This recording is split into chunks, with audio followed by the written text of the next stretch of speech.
Cuando escuchas las palabras, en el principio era el verbo, algo dentro se detiene.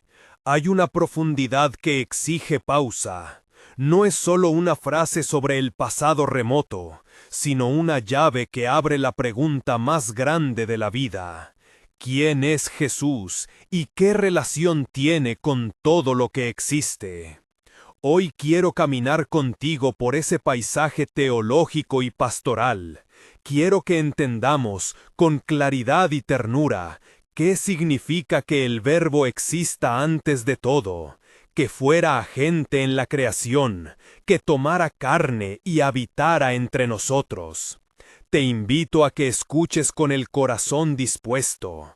Quédate hasta el final, suscríbete si este mensaje te fortalece y activa las notificaciones para recibir más enseñanzas como esta. Abre tu corazón mientras profundizamos en Juan 1, 1 al 14. Juan coloca una afirmación que sacude la rutina humana. Antes de toda medida de tiempo, hubo una persona. En el principio remite al origen mismo, la palabra que nos recuerda el relato de Génesis, donde Dios llama a la existencia las cosas. Pero Juan añade nombre y oficio. Ese principio no es una abstracción, es el verbo, el logos, la palabra personal de Dios. No estamos ante una fuerza impersonal, sino ante aquel que tiene voluntad, sentido y propósito. El primer paso para entender a Jesús es ver que su identidad no comienza en Belén, su ser es eterno. Cuando la historia humana aún no tenía nombre, el Verbo ya era. Cuando los astros no giraban aún con su ritmo, el Verbo estaba. Piensa un momento en lo que esto trae para ti. Si el que habló al cosmos no necesita del cosmos para existir, entonces su poder y autoridad no dependen de tus circunstancias. Tu desasosiego, tu noche, tu falta de rumbo no alteran la condición de aquel que es sostén eterno. Eso es seguridad teológica que se vuelve esperanza práctica. No prometo que tus problemas desaparezcan de un chasquido, pero te aseguro que el fundamento sobre el cual tu vida puede descansar no se asienta en lo efímero. Allí, en esa base firme, está el Verbo. El texto sigue: aquel Verbo estaba con Dios y era Dios. Hay aquí una comunión interna de la deidad. No se trata de dos dioses, sino de la relación íntima entre el Padre y el Hijo. Es una unidad que no anula la persona. Esta verdad trae a nuestras tinieblas una nota de consuelo. La divinidad es relacional. Dios no es un solitario que gobierna desde lejos. La vida divina tiene comunicación y comunión. Del Verbo como existente eterno se deriva su obra. El Verbo es agente de la creación. Juan no escribe que el mundo surgió por casualidad o por fuerzas impersonalizadas. Escribe que todo fue hecho por medio de él. Lo que ves, los cielos, la tierra, la vida que palpita, tiene origen en la palabra del Verbo. Esta es una verdad que obliga a reverencia. Cuando caminas un sendero y sientes la textura del polvo bajo tus pies, cuando escuchas el rumor de un río que no cesa, ahí resuena la acción creadora del Verbo. La naturaleza no es indiferente al propósito, es la obra de aquel que llama y da ser. Permíteme llevarte a una imagen. Imagina la mañana junto al lago de Galilea. El aire huele a resina de pino, se oyen redes al caer, y el sol pinta de oro la espuma. En ese paisaje, los pescadores trabajan y, sin saberlo, viven bajo la autoridad de la palabra creadora que les dio la sal del mar y el ritmo de las olas. No hay distinción entre lo sagrado y lo profano en la creación. Todo responde a la voz del Verbo. Y aquí viene la sorpresa suprema. El Verbo no se quedó en la distancia. Juan declara que el Verbo se hizo carne y habitó entre nosotros. Esa frase cambia todo. Nada hay más radical que la eternidad que entra en el tiempo. El Creador que sostiene el cosmos se inclina y asume la fragilidad humana. No es una idea fría, es una encarnación concreta. Imagínalo, la cuna, el olor del pan en una casa sencilla de Judea, el peso del cansancio en manos acostumbradas al trabajo, la ternura de una mirada que comprende el temor.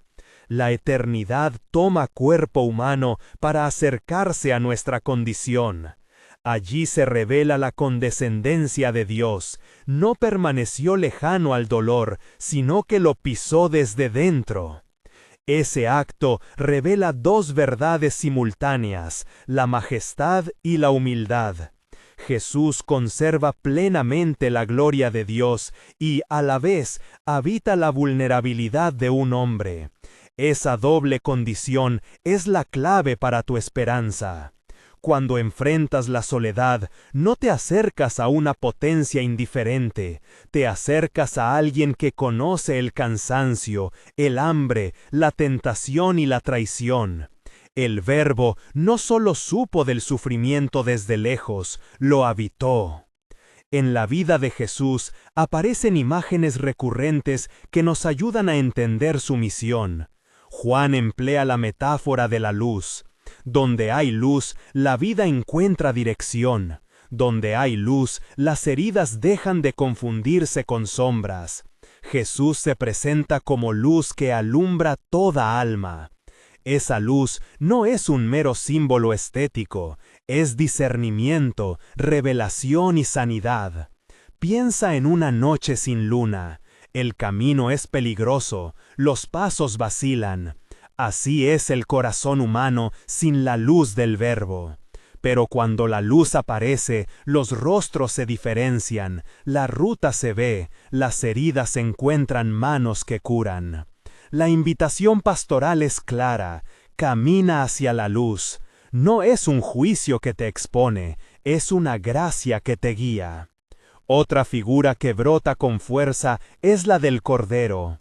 Juan Bautista, testigo fiel, señalará a Jesús como aquel que quita el pecado del mundo. Esa imagen evoca la memoria del pueblo de Israel, el rito que dirigía la mirada hacia la expiación y la sustitución. Pero en la proclamación del Evangelio, el Cordero no es un símbolo vacío, es la acción redentora hecha historia. La cruz, sin pormenores crueles ni necesidad de descripciones gráficas, se presenta como el lugar donde la misericordia y la justicia se encuentran. Allí, la oferta divina de reconciliación se concretiza. No es espectáculo, es rescate. Y en esa acción, la muerte no tiene la última palabra. La resurrección proclama victoria. Piensa en lo que esto implica para tus culpas, para tus cargas. Si el Verbo, siendo Dios, asume la condición humana y actúa para justificar y redimir, entonces tu esperanza no depende exclusivamente de tus fuerzas. La redención transforma la relación, de enemistad y distancia a reconciliación y adopción. Romanos y las epístolas que siguen desarrollan esta obra ofreciendo seguridad práctica. Ya no eres esclavo del temor, sino hijo. Ya no estás a merced de la condena, sino sujeto de la gracia. Pero entender estas verdades no es un ejercicio intelectual superficial, tiene consecuencias para la vida diaria. Si crees que el Verbo es eterno y creador, tu trabajo, tu descanso y tus relaciones adquieren propósito. Ya no son esfuerzos sin sentido. Si crees que el Verbo se hizo carne, puedes encontrar dignidad en la fragilidad y valor en la vulnerabilidad del otro. Si aceptas la luz, caminarás con mayor honestidad y claridad. Si confías en el Cordero, podrás soltar la carga del rencor y del juicio propio. Ahora quiero ser concreto contigo. ¿Qué podrías hacer esta semana para vivir a la luz de Juan 1? Primero, toma tiempo para leer despacio Juan 1, 1 al 14, y permite que cada frase te pregunte a ti. No leas en diagonal, deja que el texto te interpele. Segundo, practica la gratitud reconociendo al Verbo en las pequeñas cosas, en el pan compartido, en la conversación que te anima, en la creación que habla de su Hacedor. Tercero, busca reconciliar una relación rota. La encarnación nos enseña que Dios entró en lo concreto. Nuestra respuesta es traducir esa presencia en actos de perdón y paz. Cuarto, únete a una comunidad de fe donde la palabra se proclame y se practique. La mediación de Cristo nos llama a vivir en unidad.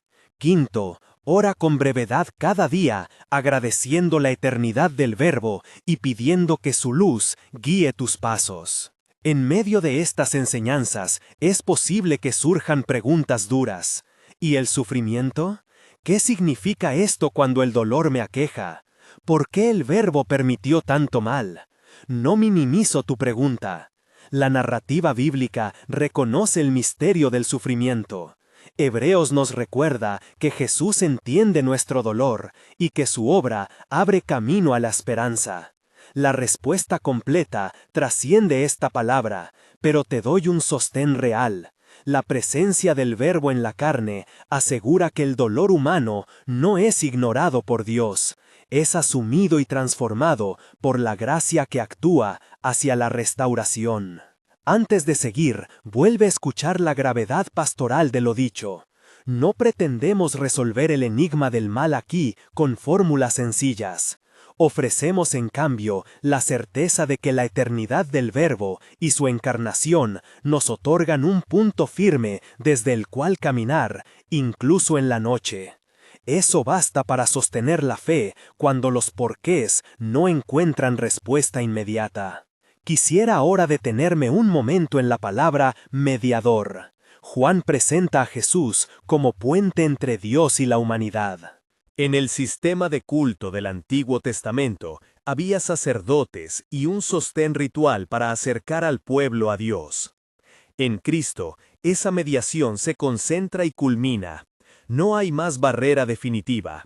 El acceso al Padre se hace real por su obra. Eso transforma la oración, pues no hablamos a Dios como extranjeros, sino como hijos que se acercan al Padre por medio del Hijo. Esa realidad debe modificar nuestra manera de orar, con audacia humilde, con confianza agradecida, con dependencia sincera. Al mismo tiempo, la doctrina de la adopción nos envía a vivir coherentemente. Si has sido traído a la familia por la obra del Verbo, tus decisiones deben reflejar esa filiación. La ética cristiana no nace de un moralismo frío, sino de una identidad nueva. Amar como hemos sido amados, perdonar como hemos sido perdonados, servir como hemos sido servidos. Caminar en esa lógica produce frutos visibles, justicia, paz y gozo en el espíritu. Siento que aquí la predicación debe hacerse práctica. Mira a tu entorno. ¿Dónde puedes ser canal de luz? Tal vez en una conversación difícil, en una ayuda silenciosa, en la defensa del oprimido o en la paciencia con quienes te lastiman. Cada gesto que nace de la convicción de que el Verbo se ha hecho carne es una réplica de la encarnación divina. No subestimes los actos pequeños. Dios suele usar manos humildes para prolongar su obra. Antes de continuar hacia la profundidad del llamado a la decisión, porque esa es la cumbre del mensaje, quiero que tomes aire y recuerdes la secuencia que hemos recorrido. Eternidad del Verbo, agente de la creación, encarnación, luz, Cordero, mediador, vida transformada. Cada elemento no es un capítulo aislado, sino un rostro del mismo misterio. Al comprenderlo, no solo sabemos más, somos llamados a vivir distinto. ¿Sientes el peso de la llamada? ¿Hay algo en tu vida que la luz del Verbo expone hoy? Si tu respuesta es sí, guarda esa sensación, porque la próxima vez que hablemos de la entrada de Jesús en la historia humana y del llamado al arrepentimiento y a la entrega, iremos al centro de la decisión. No se trata de información más, sino de una respuesta que cambia destinos. Por ahora, permite que la verdad que hemos repasado hierva en tu alma. El Verbo existía antes de todo, hizo las cosas por su palabra, se hizo carne y vino a morar entre nosotros, ofreciendo luz, perdón y vida. Mantente atento para seguir profundizando en cómo vivir esa vida nueva en lo cotidiano, en el trabajo, en la familia, en las crisis, en la esperanza. Mientras tanto, medita en una simple pregunta que te dejo. ¿A quién pretendes dar tu lealtad última? ¿Al ritmo pasajero de este mundo o al Verbo que sostiene todo? Guarda esa pregunta en el pecho. Deja que la palabra la afine en oración y en examen sincero de vida. ¿A quién darás tu lealtad última? Si tu corazón vacila, escucha ahora con atención pastoral. El llamado que sigue no es mera invitación a una religión mejor ni a una moral renovada. Es la convocatoria a un giro existencial, a una rendición que reordena el alma y pone al Verbo en el primer lugar de tu vida. Arrepentimiento. No es una palabra cómoda. En el griego del Nuevo Testamento suena como metanoia, un cambio de mente, una conversión del rumbo interior. Pero no te contentes con definiciones. El arrepentimiento es un movimiento que implica 3 gestos concretos y cotidianos. Primero, reconocimiento honesto del pecado. Segundo, decisión de apartarse del camino que te aleja de Dios. Tercero, inicio de una vida nueva que demuestra, con acciones pequeñas y constantes, la autenticidad de la vuelta. No es teatro, es transformación. Reconocer el pecado exige sinceridad. Muchos saben formular buenas excusas, justificar motivos nobles para el fallo o presentar el pecado como si fuera una circunstancia inevitable. Eso no es arrepentimiento. Reconocer implica nombrar la sombra que mora en el corazón, admitir que aquello que te mueve no siempre honra la verdad de que eres hijo e hija del Padre. Hazlo sin rodeos, sin minimizar, llama las cosas por su nombre. Solo aquel que reconoce la herida puede recibir la unción que sana.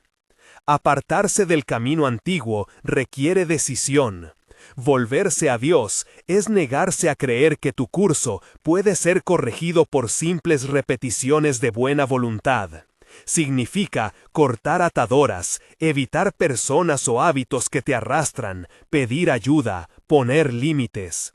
Muchos confunden amor con tolerancia permisiva hacia lo que destruye. La verdadera caridad exige que te separes de lo que te daña, incluso si eso cuesta renuncia.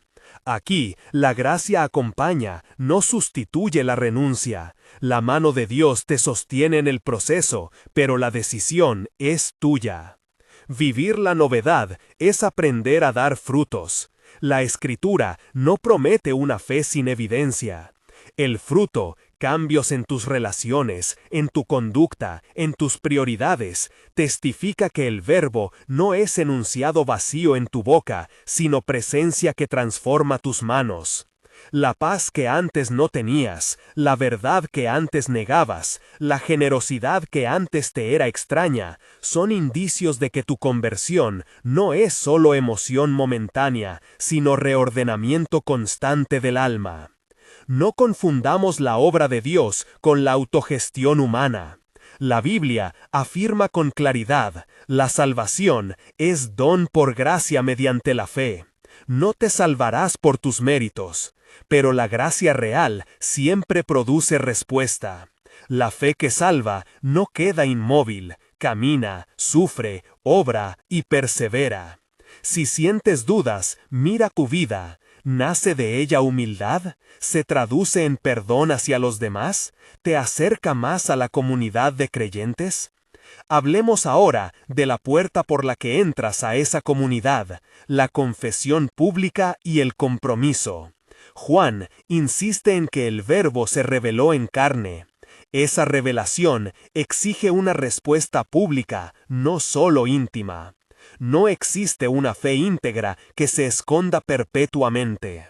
El bautismo, cuando la tradición lo acompaña, es el símbolo visible del giro interior, morir a la antigua vida y nacer a la nueva. No lo conviertas en un rito vacío ni en un certificado social, que sea la expresión pública de una decisión íntima. Cuando sales del agua, no estás celebrando algo ya conquistado, sino empezando un camino que pide humildad, disciplina y fraternidad. La comunidad es más que un telón de fondo, es escuela de santidad. No te imagines a un cristiano verdaderamente maduro que vive aislado. La iglesia sana y corrige, celebra y carga, instruye y sostiene. Ahí se comprueba la autenticidad del seguimiento, por el amor que se tiene entre los creyentes, por la paciencia en las ofensas, por la disposición a servir sin ser elogiado. Ser parte de la familia del Verbo te compromete con rostros concretos, con los ancianos, con los jóvenes, con los que necesitan alimento y consuelo. Si tu fe no incide en cómo tratas a otros, conviene que revises su profundidad. No menos importante es la cuestión del sufrimiento en la vida del seguidor. Ya lo hemos tocado. Jesús toma la carne y asume nuestra fragilidad, y por tanto, el camino de quien lo sigue puede pasar por la cruz. No prometemos escape fácil del dolor, prometemos compañía redentora. Caminar tras el Verbo no te preserva de la noche, pero te asegura que la noche no es el último lugar. En la prueba se cincela la fidelidad, en la presión sale a luz la genuinidad de la fe. La comunidad no te abandona en la noche, ora contigo, sostiene tus manos y recuerda la promesa de la resurrección. Permíteme ser franco. La decisión cristiana acarrea costos reales. Habrá pérdidas de tiempo, de preferencias, de amistades que no comprenden, pero también hay ganancias que trascienden este mundo.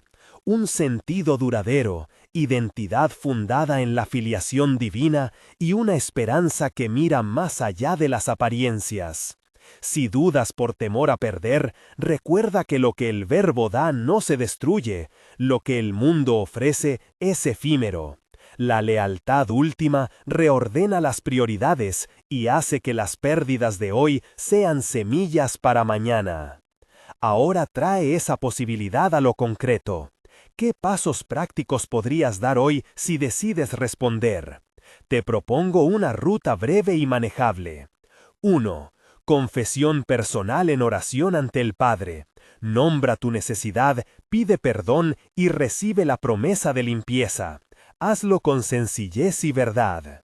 2. Busca un gesto público de compromiso. Habla con un pastor, un anciano o un creyente maduro y expresa tu deseo de seguir a Jesús. Considera el bautismo si aún no lo has recibido. 3. Inserta tu vida en una comunidad. Participa en la mesa, en el servicio, en la formación. No te contentes con ser espectador. 4. Abre tus manos para el servicio. Busca una obra concreta, visitar a alguien enfermo, ayudar en una iniciativa de la comunidad, enseñar a un niño y comprométete por un tiempo determinado. 5.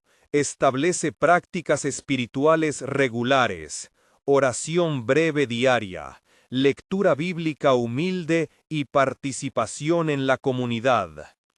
Estos pasos no son fórmulas mágicas, son canales que facilitan la presencia de la gracia. La transformación la hace Dios, pero tú debes responder con coherencia. Quien se acerca con un corazón verdadero descubre que la vida cristiana es tensión entre ya y todavía no. Ya eres amado y aceptado por el Verbo, todavía caminas hacia la plenitud. Esa tensión exige paciencia consigo mismo y con los demás. No permitas que la impaciencia te lleve a abandonar. El progreso muchas veces es lento y poco espectacular, pero si es persistente, demuestra raíz profunda. Un aspecto a no descuidar es la formación doctrinal y afectiva. Conocer quién es Jesús, qué hizo y por qué, alimenta la devoción y evita desviaciones. Estudia los evangelios con humildad, deja que la vida del Hijo llene tu imaginación moral y espiritual. No te contentes con titulares teológicos, medita en las palabras, en las parábolas, en la manera en que Jesús se relaciona con los pobres y los pecadores. Eso forjará un cristianismo que no se reduce a consignas. También conviene hablar de la duda. La duda no es necesariamente pecado, puede ser puerta hacia una fe más madurada. Permítete llevar tus preguntas a la palabra y a la comunidad. Si te inquieta el tema de la justicia de Dios en medio del sufrimiento, trae tu pregunta a la mesa. El cristianismo no anula la razón, pero pide que la razón se someta a la revelación y a la experiencia comunitaria de la gracia. No huyas de la incertidumbre, aprende a habitarla con confianza. Ahora levanta la mirada, la decisión personal se inscribe en una historia mayor. La encarnación no fue un episodio aislado, es el horizonte que da sentido a tu llamado. Ser seguidor del Verbo significa que tu vida participa en la obra creadora y redentora de Dios. Tus acciones, por pequeñas que parezcan, contribuyen al restablecimiento del orden bueno que Dios quiso en la creación. Cuando ayudas, cuando perdonas, cuando sufres con paciencia, cooperas con la obra del Verbo. No subestimes ese efecto rizomático. Una vida transformada contagia y prolonga la luz. Tal vez te preguntas, ¿y si vuelvo a caer? La gracia no es un cheque sin fondo para el que abusa, es una mano que se extiende cuando te levantas. La disciplina cristiana incluye la confesión periódica, la restauración por parte de la comunidad y la asunción de consecuencias necesarias para el crecimiento. Si caes, acércate con humildad, reconoce la caída, recibe la corrección y emprende de nuevo el camino. El camino cristiano es de perseverancia, no de perfección instantánea. Quisiera ahora ofrecer un breve ejercicio práctico que puedes realizar en silencio, en tu habitación o en cualquier lugar. Haz un inventario del corazón. Pregúntate con honestidad quién ocupa el primer lugar en ti. Anota si puedes 3 cosas concretas que demuestren si tu lealtad es al ritmo del mundo o al Verbo. Luego escribe un compromiso, un paso que darás en la próxima semana para reorientar tu vida. No lo compliques, el objetivo es empezar a actuar. Finalmente, una palabra sobre la esperanza que sostiene la decisión. La lealtad al Verbo no te promete una existencia sin conflictos, pero sí una certeza inquebrantable. La muerte y la separación no tienen la última palabra. La encarnación, la muerte y la resurrección de Jesús son el fundamento de una esperanza que sostiene hoy. Esa esperanza es práctica, transforma el modo de amar, de sufrir y de esperar. Si respondes hoy, no lo haces a una idea abstracta, sino a la persona que ha entrado en la historia y que te llama a ser vivo testigo de su obra. Si en este momento sientes que el llamado te toca, no lo postergues por miedo o vergüenza. La puerta está abierta. Dirige tu corazón ahora, con sencillez. Reconócelo, apártate, decide seguirlo. Habla con alguien de tu comunidad que te acompañe en ese primer paso. El Verbo que se hizo carne acompaña a los que vienen a Él, no te dejará vacío. Guarda estas palabras en el pecho.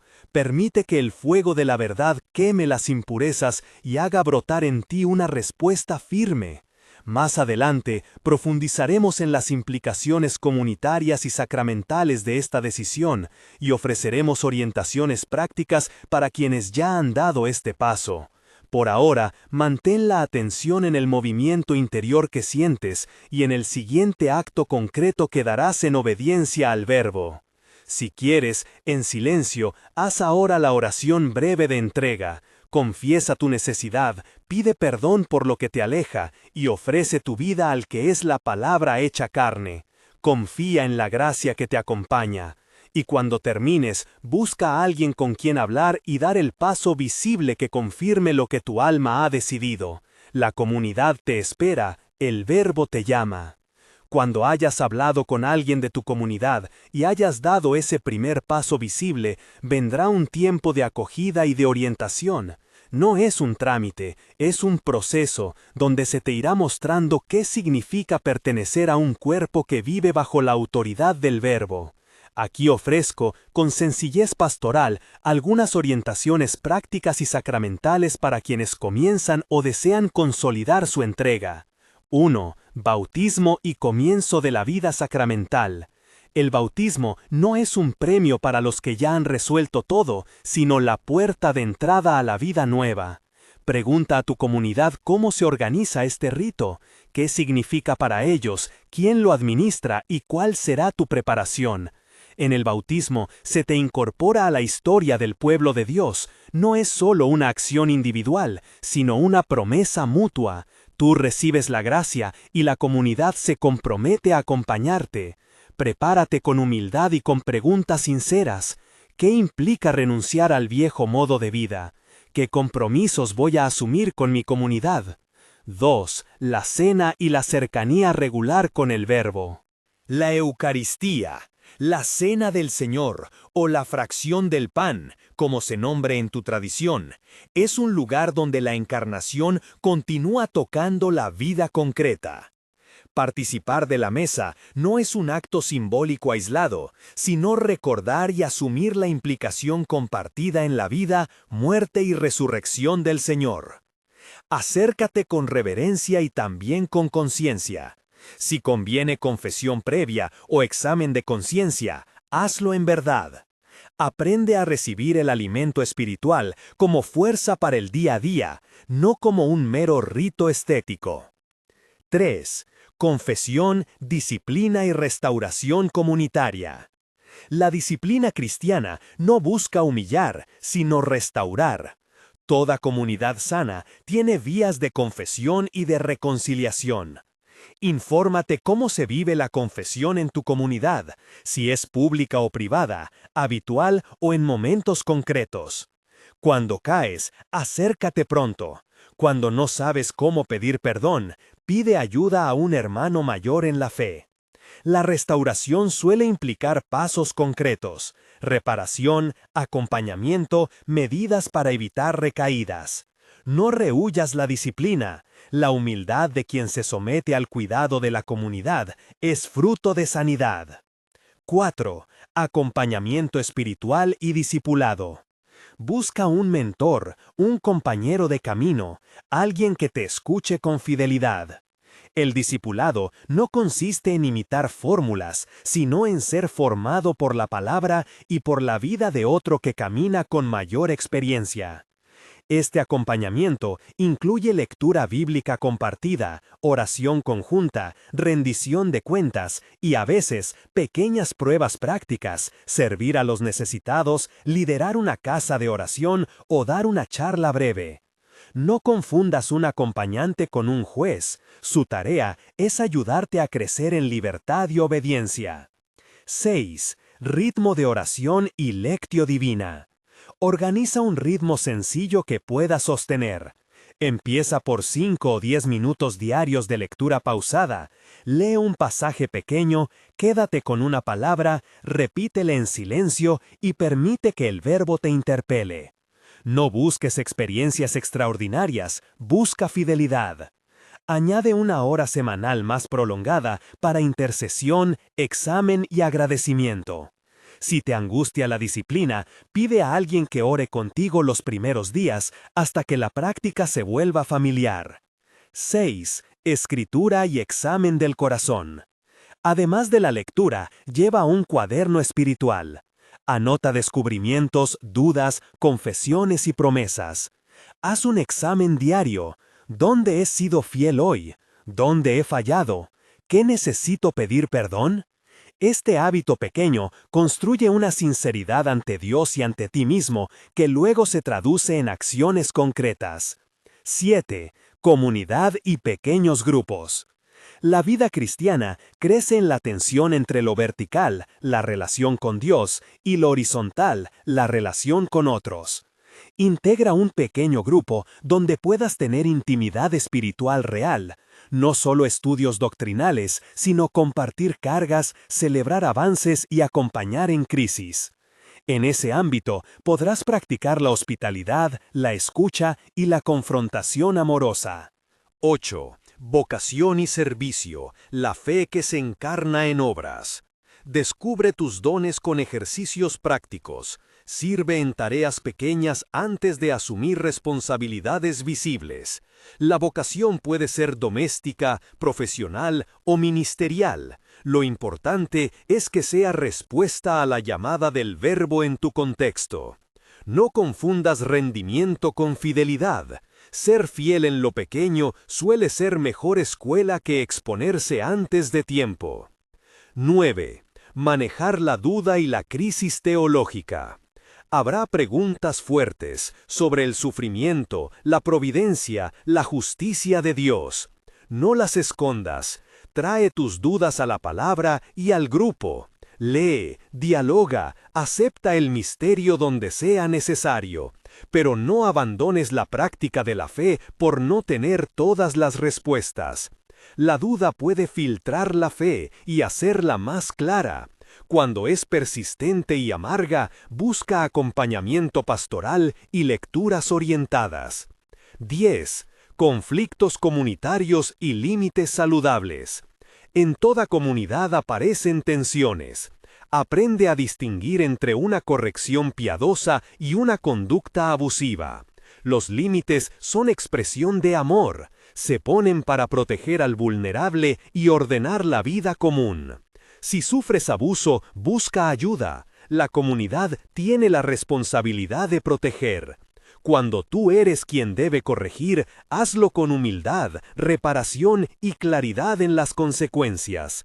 Ama la verdad, pero ejerce la misericordia con justicia. 11. Sufrimiento, paciencia y esperanza. Seguir al Verbo no elimina el dolor, lo transforma. Aprende a permanecer en la espera activa.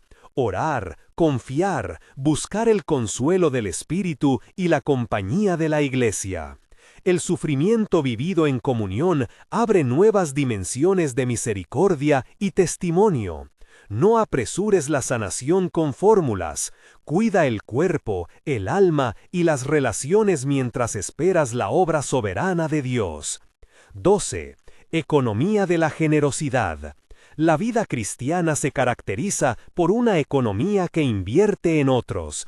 Esto puede traducirse en donaciones, tiempo, hospitalidad o mentoría. No se trata de un balance contable, sino de un corazón que comparte.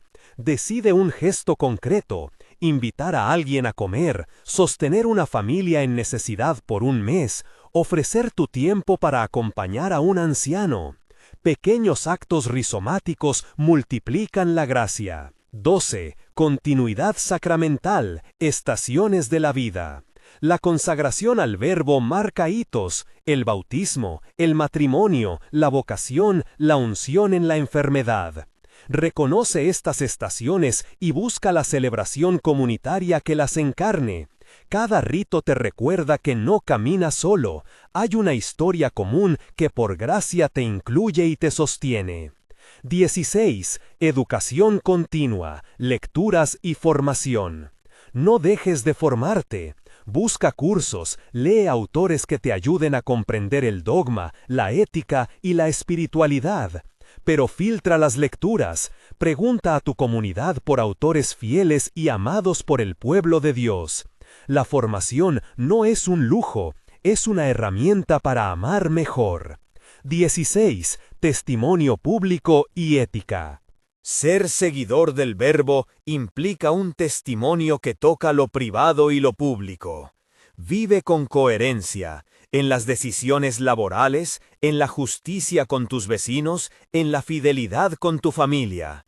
Evita el espectáculo. Deja que la bondad sea el argumento más persuasivo. Ejercicio práctico final. Regula tu primera regla de vida semanal. Elige una práctica diaria. Oración matutina de 10 minutos más lectura breve. Comprométete a participar en la comunidad una vez por semana. Mesa, grupo, servicio. Encuentra un mentor y concierta una hora de acompañamiento cada 15 días. Anota en tu cuaderno una inversión concreta de tiempo o recurso en favor de otro esta semana. Si lo deseas, repite ahora la oración de entrega, pero con estas palabras añadidas. Pide claridad para tu paso siguiente. Pide compañerismo para sostenerte. Pide humildad para aprender. Pide valor para servir.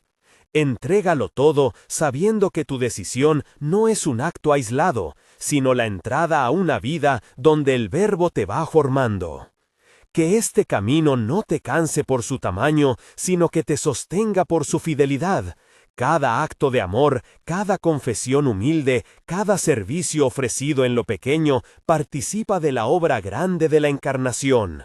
Lee, ora, confiesa, participa, sirve. Deja que la comunidad te enseñe y que la palabra modela tu corazón. Ahora, cuando te prepares para los pasos concretos que te propusiste, recuerda hablar con alguien de confianza en tu comunidad y fijar fechas, para la confesión, para el bautismo o para el encuentro de discipulado. No lo dejes en la intención, hazlo visible y comparte el peso del inicio. En lo que sigue, entraremos en algunas prácticas concretas para la vida de oración y lectio que pueden ayudarte en el primer trimestre de tu nueva vida en el Verbo. Pero antes, toma un momento para respirar, para reconocer lo que ya ha ocurrido en tu interior y para dar un primer paso pequeño y decidido hoy.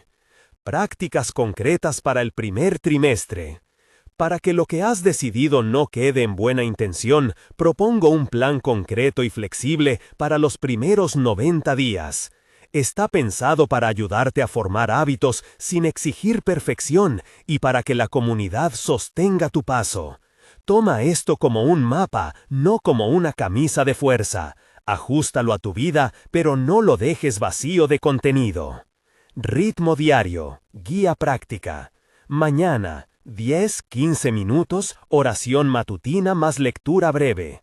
Antes de levantarte o justo después, respira hondo 3 veces. Di una breve invocación. Señor, abre mis ojos a tu presencia.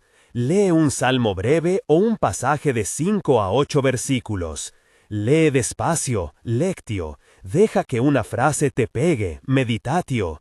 Di en voz baja lo que eso despierta en ti, oratio, y permanece en silencio unos instantes confiando en la atención de Dios, contemplatio. Anota una palabra o una acción concreta en tu cuaderno. Media mañana, 3-5 minutos, opcional, recuerdo breve. Sistema. Texto a speech. Estudio grupal cada miércoles. Semana 9 a 12. Proyecto de servicio comunitario. Compartir el recorrido con la comunidad. Revisión del camino con el mentor y fijación de nuevas metas. Prácticas devocionales recomendadas y cómo adaptarlas. Oración centrante. 5 minutos. Elige una frase bíblica corta, Señor, ten piedad, y repítela con la respiración. Esto calma la atención y prepara para la lectura. Examen de conciencia, ignaciano, breve. Presencia de Dios, acción de gracias, revisión del día, pedir perdón, pedir luz para mañana. Lectura temática mensual. Por ejemplo, mes de misericordia, parábolas del reino. Mes de paciencia, salmos y cartas de Pablo. Mes de justicia, profetas breves. Ayuno breve, un día a la semana o una comida reducida para dedicar el tiempo ahorrado a la oración y la lectura, no como fórmula, sino como ocasión para depender más. Hazlo con prudencia y, si hay fragilidad corporal, consulta al mentor. ¿Cómo usar un cuaderno espiritual? 3 secciones recomendadas. Lecturas, oraciones respondidas, pasos prácticos. Cada día, anota una palabra del texto y una acción concreta. Cada semana, registra una lección aprendida y una petición para el mentor. Cada mes, revisa y celebra las pequeñas transformaciones. Acompañamiento y rendición de cuentas. Encuentra un mentor o una triada de acompañamiento. Acuerda encuentros cada 15 días, 45 a 60 minutos. Lleva tu cuaderno. Hablen tanto de luchas como de victorias. Si sufres abuso o necesitas protección, informa de inmediato a líderes de confianza. La comunidad es responsable de proteger a los vulnerables. Herramientas para vencer obstáculos comunes. Falta de tiempo. Reduce la práctica a 5 minutos con calidad en vez de 50 minutos distraídos. La constancia vence a la intensidad esporádica. Cansancio. Prioriza la oración de agradecimiento y el examen breve antes de dormir. No te castigues por no hacer todo. Distracción tecnológica. Crea un espacio sin notificaciones para la lectio. Pon el teléfono en silencio o en otra habitación. Vergüenza por no saber orar. La confesión de la necesidad es ya oración. Ora con frases sencillas y pide ayuda a Dios para aprender. Medidas de crecimiento, no cuantitativas. Mudanzas en el corazón. Menos juicio automático. Más disposición a reparar, más interés por servir. Relación con la palabra. Leer sin prisa, con preguntas prácticas. Vida comunitaria, mayor disposición a la confesión, a pedir ayuda y a recibir corrección. Generosidad efectiva, un gesto concreto sostenido en tiempo o recurso. Pequeños ejercicios semanales para practicar ahora. Semana 1, 3 días de lectio de 5 minutos con un salmo. Anota una frase que resuene. Semana 2, una visita breve a alguien que vive solo, o una llamada a una persona mayor. Semana 3, práctica de confesión. Pide perdón por algo concreto y ofrece reparación. Sugerencias de lecturas para el trimestre. Breve. Salmos selectos 23, 42, 63, 130 para practicar la oración de confianza. Evangelios, pequeños bloques de Marcos o Lucas para lectio, leer una perícopa por semana. Cartas de la comunidad, pasajes de Efesios o Colosenses para entender la vida en Cristo. Un texto de espiritualidad clásica breve por mes, Agustín, Teresa o lecturas contemporáneas fieles según la recomendación de tu comunidad. ¿Qué pactar hoy? 3 compromisos prácticos. 1. Elige la franja horaria para tu oración matutina y apúntala en el calendario. 2. Envía un mensaje a alguien de la comunidad pidiendo que te acompañe en el camino, mentor, líder, amigo espiritual. 3. Decide un gesto de generosidad para la próxima semana y apúntalo en tu cuaderno. Palabras finales de ánimo para este inicio. No se trata de acumular disciplinas para sentirte más santo. Se trata de restituir la vida a su fuente y dejar que esa fuente vaya moldeando tus decisiones, relaciones y tiempo. Habrá días de sequía y días de festín, ambos son escuela. Confía en la lentitud de la gracia y en la ternura de la comunidad que te sostiene. Comienza hoy con los 10 minutos, respira, invoca el nombre de Dios y pon una palabra en tu cuaderno. Haz visible este paso, marca la hora, di el nombre del mentor o escribe el gesto que harás. La fidelidad a lo pequeño abre puertas grandes. Ahora respira otra vez, guarda este plan en tu cuaderno y elige la primera fecha para tu encuentro con el mentor. Si quieres, ahora mismo, escribe la primera intención. ¿Qué pides hoy al Verbo para estos 90 días? Hazlo con claridad y luego actúa un paso pequeño en la próxima hora. Toma tu cuaderno ahora mismo. Escribe con claridad esa intención que antes apenas susurraste. ¿Qué pides al Verbo para estos 90 días? Pon fecha al primer encuentro con tu mentor. Anota la franja horaria para la oración matutina. Apunta el gesto de generosidad que harás la próxima semana.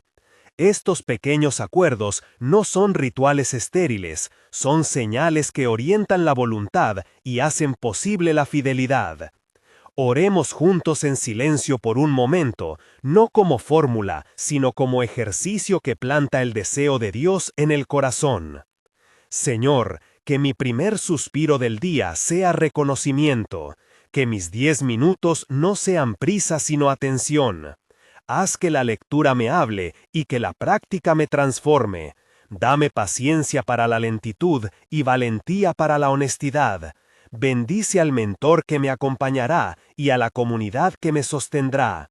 Enséñame a perdonar, a pedir ayuda, a reparar. Cuando venga la sequía, dame la fidelidad de volver. Cuando venga el festín, dame humildad para celebrar junto a otros. Amén. Antes de cerrar, recuerda 3 gestos concretos. 1. Marca en tu calendario la hora fija para la lectio. 2. Envía hoy mismo un mensaje a la persona que te acompañará. 3. Cumple el primer gesto de generosidad en los próximos 7 días y apúntalo en tu cuaderno. Si puedes, comparte este plan con alguien que camine contigo. Una practicación compartida multiplica el fruto.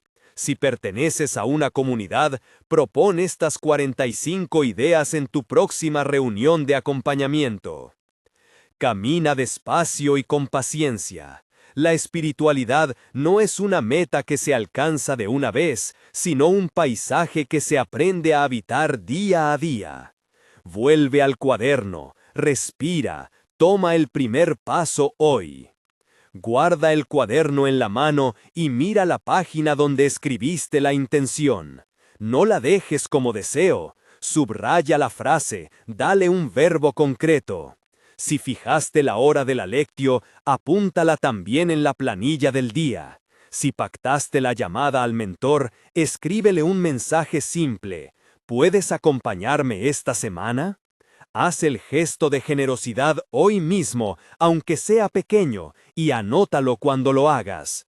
Recuerda, la fidelidad madura en repeticiones humildes, no en gestos grandiosos. Cuando lleguen dudas, regresa a ese cuaderno. Cuando lleguen éxitos, comparte la gratitud. Que la paciencia te cubra y la ternura de Dios haga ligero el paso. Camina con ánimo. Da ahora mismo el primer paso que te comprometiste a dar en la próxima hora. Que la paz te acompañe y la palabra te sostenga.